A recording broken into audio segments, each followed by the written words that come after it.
With Ukraine entering a third year of war against Russia, it faces a bleak reality on the front lines. It's running out of soldiers and ammunition. Велика проблема з людьми. We have a big problem with manpower. We simply lack men.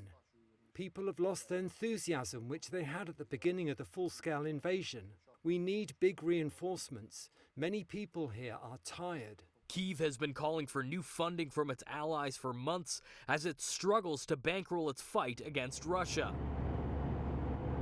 Denmark unveiling a new aid package for Ukraine on Thursday, pledging nearly $250 million for Kyiv, a much-needed boost, but a relatively small one compared to the $61 billion potentially coming from the U.S., if the bill can make its way through the Republican-controlled House. I think the Americans are simply saying to our European friends, you guys have to step up. One former First Lady of Ukraine sending a message to GOP members blocking the bill. I grew up in America and worked in the Reagan White House, where Republicans understood national security threats and understood what was good for America. And the fact that so many Republicans now support Putin is shocking to me, because Putin has one goal, and that is the absolute destruction of American power, democracy, freedom, and rule of law.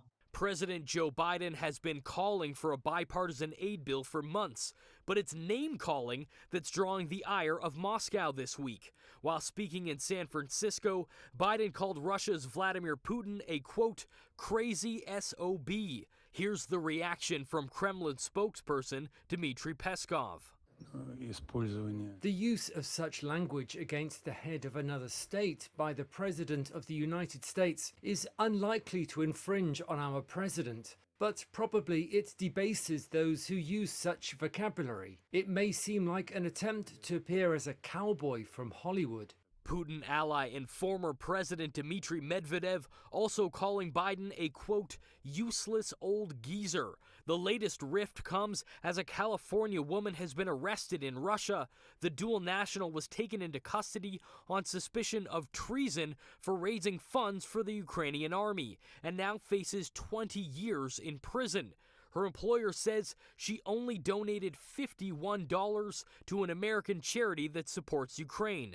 Officials are warning Americans not to travel to Russia. Brandon Chogri, City News.